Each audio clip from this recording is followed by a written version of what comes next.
लोक गायिका नेहा सिंह राठौड़ ने भाजपा नेता रमेश बिधूड़ी की बताया लफंगा। सीएम योगी के बयान का किया समर्थन, कहा बिल्कुल बयान सही है, हम लोग एक रहेंगे तो ठीक रहेगा। ईवीएम पर उठाए सवाल। खबर गोंडा से है, जहां गोंडा जिले में सपा नेता सूरज सिंह द्वारा आयोजित अमृतत्व परंपरा कार्यक्रम में शामिल होने पहुंची लोक गायिका नेहा सिंह राठौड़ ने अपने गीतों के माध्यम से भारतीय जनता पार्टी पर जमकर निशाना साधा। सीएम योगी आदित्यनाथ के कटेंगे तो बटेंगे बयान का भी किया समर्थन।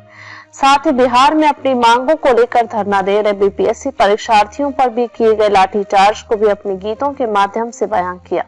इसके साथ ही नेहा सिंह राठौड़ द्वारा ईवीएम पर सवाल उठाते हुए कहा गया कि बैलेट पेपर से चुनाव होना चाहिए ताकि पारदर्शिता बनी रहे। वहीं भाजपा नेता रमेश बिधूड़ी द्वारा कांग्रेस नेता प्रियंका गांधी वाड्रा पर दिए गए विवादित बयान को लेकर कहा कि यह बयान बहुत ही निंदनीय है। भाजपा के लोक शक्ति स्वरूपा और नारी शक्ति की बात करते हैं, महिलाओं के सम्मान की बात करते हैं और बेटी बचाओ बेटी पढ़ाओ की बात करते हैं और उसके बाद बोलते हैं कि वह रोड हम प्रियंका गांधी वाड्रा की गाल की तरह बनवा देंगे। मोदी को एक्स अकाउंट पर पोस्ट करके लिखा था कि आपके सांसद विधायक क्या बोल रहे हैं, इनकी खबर लीजिए।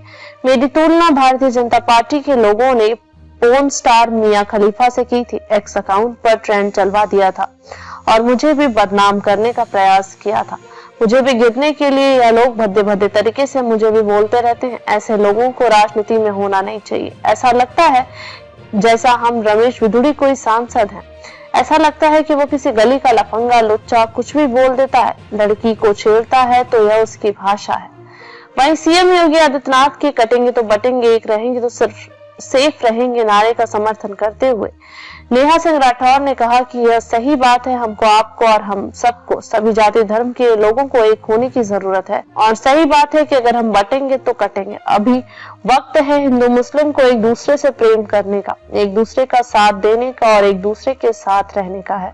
इन लोगों के खिलाफ एक दूसरे को इकट्ठा खड़े रहने का। जब उंगलियां अलग रहेंगी तो हाथ की तो दिक्कत होती है, उन्हें एक साथ करने की आवश्यकता है। वहीं ईवीएम पर सवाल उठाते हुए नेहा सिंह राठौड़ ने कहा कि महाराष्ट्र में विधानसभा चुनाव हुआ, एक फैमिली में 5 लोग थे, उसे आदमी को एक भी वोट नहीं पड़ा था। उसे आदमी ने क्या कहा कि मेरे परिवार के लोग तो हमको वोट दिए होंगे ना, कम से कम 5 वोट हमारा होना चाहिए। चलिए ठीक है, जनता ने हमको एक भी वोट नहीं दिया, हमारे पति पत्नी और बच्चों को और घर वालों का वह वोट तो होना चाहिए। उन लोगों ने तो वोट किया होगा और कोई एक निर्दलीय चुनाव लड़ रहे थे, उसके साथ भी किसी तरीके से हुआ तो होगा। यह सब चीजें ईवीएम की सुरक्षा पर सवाल खड़ा कर सकती है। मुझे लगता है कि बैलेट पेपर से चुनाव होना चाहिए ताकि चुनाव में पारदर्शिता बनी रहेगी। वहीं बिहार में प्रदर्शन कर रहे अभ्यर्थियों पर हुए लाठीचार्ज को लेकर कहा कि बिहार के लोग लाठी खाते ही थे। दिल्ली और मुंबई जैसे शहरों से तो भगाए ही जाते थे, तब उन्हें अपने ही राज्य में अपमानित होना पड़ रहा था। जो लाठीचार्ज होता है वह बहुत ही गलत बात है। बिहार के मुख्यमंत्री नीतीश कुमार को इस तरीके से नहीं करना चाहिए। बच्चों को तो कम से कम लाठी से नहीं पिटवाना चाहिए। पानी की बरसात बच्चों के ऊपर करवा दिए हैं। ठंडी में जो बच्चे प्रदर्शन कर रहे थे, इनको समझना चाहिए। यूपी और बिहार और अन्य जगहों के भी जो बच्चे पटना में पढ़ते हैं, उनके माता पिता गेहूं और चावल बेच करके अपने बच्चों को पढ़ाने के लिए भेजते हैं। किस बार निकाल लेना, अगली बार कुछ और बेच करके देते हैं, इस बार निकाल लेना। कई बार तो माताएं बहनें अपने गहने बेच करके बच्चों को पढ़ने के लिए वहां पर भेजती हैं।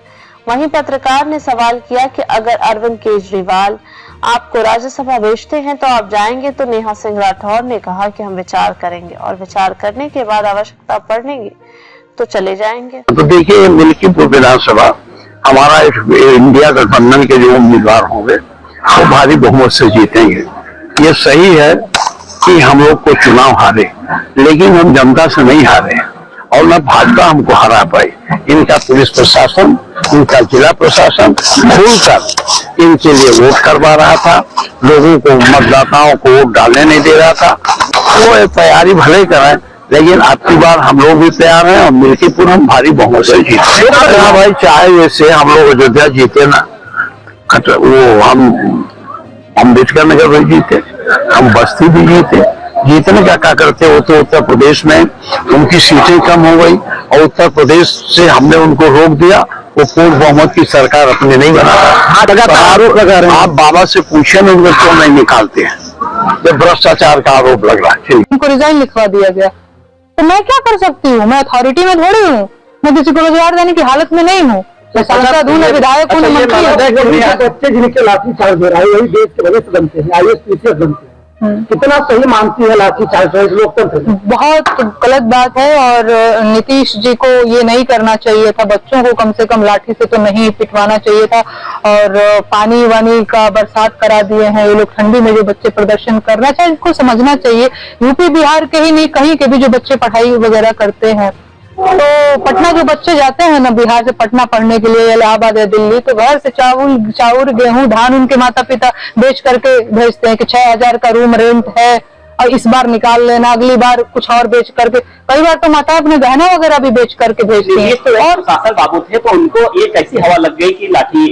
ये तो उनको जरूर पूछने का विषय है, उनसे पूछिएगा कि इनको कैसी हवा लग गई आपको। सुशासन बाबू का? हाँ, तो उनसे पूछिएगा सुशासन बाबू आपको कैसी हवा लग। अब उन्हें कैसी हवा लग गई है मैं कैसे बता पाऊँ, पर हवा तो लग गई है उन्हें।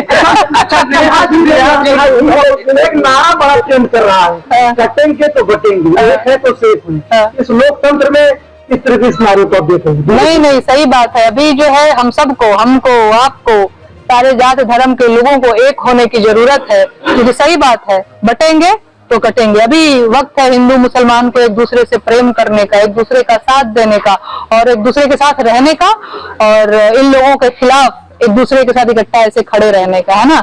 ये जब तक ऐसे है तो इधर उधर है, अभी इसको ऐसे करने की जरूरत है। तो हाँ, भाजपा के नारे से आप समर्थन करते हैं? ये मेरा अपना नजरिया है, वो किस नजरिए से बोलते हैं। अच्छा, अगर आपको मौका मिले तो क्या आप राजनीति में कदम रखेंगे? राजनीति से मेरा दुराव नहीं है। एक सवाल मेरा भी है, तो क्या अगर ये चुनाव नहीं तो किस पार्टी में आप इसमें मैं विचार करूंगी।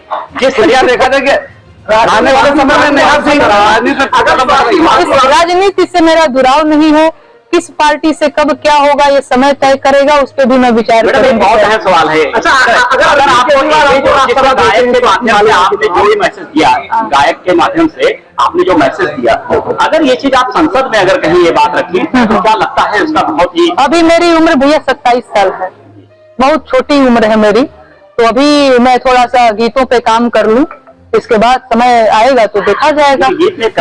मुझे कोई जल्दबाजी नहीं है, 27 साल मेरी उम्र है, अभी बहुत छोटी बच्ची हूँ मैं, तो आगे देखा जाएगा। वक्त कहाँ भागा जा रहा है? जिस तरीके से कंपनियों को प्राइवेटाइजेशन किया जा रहा है, चाहे रेलवे हो चाहे, मैं आए दिन गाना लिखती रहती हूँ। मैं आप लोगों को गीत सुना देती हूँ कि एगो आइल देश बेचवा हो देशवा में। कुछ अजीब सा आ रहा है क्या, है ना? हाँ, कुछ लग रहा है। ओ एगो आइल देश बेचवा हो देशवा में, तो बन के घुसल बा फकीरवा के भेसवा में।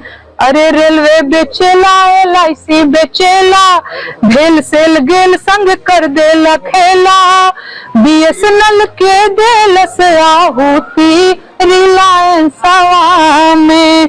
एगो आइल देश बेचवा हो देशवा में। अरे IPL साल भर सबके देखवलस, देश भर के ही जुआरी बनवलस, तब बेरोजगारन के भरमवलस सट्टा तसवा में। एगो आइल देश बेचवा हो देशवा में। अगर आपको अरविंद केजरीवाल राज्यसभा भेजे तो आप जाएंगी? मैं विचार करूंगी। एक नए कोरोना की दस्तक दी है, क्या लगता है? हाँ, कुछ है, मैंने भी कल न्यूज देखा था, तो नहीं, मैंने उसके बारे में भी ज्यादा मुझे जानकारी नहीं है। कोरोना आएगा दाढ़ी बढ़ जाएगा, ये नहीं समझ में आएगा। क्या कहूँ, कोरोना आएगा लेकिन चुनाव नहीं रुकेगा, उस पर तो मैंने एक और गीत लिखा था, सुनाती हूँ। आपने कहा दाढ़ी भी बढ़ जाएगा। ठीक।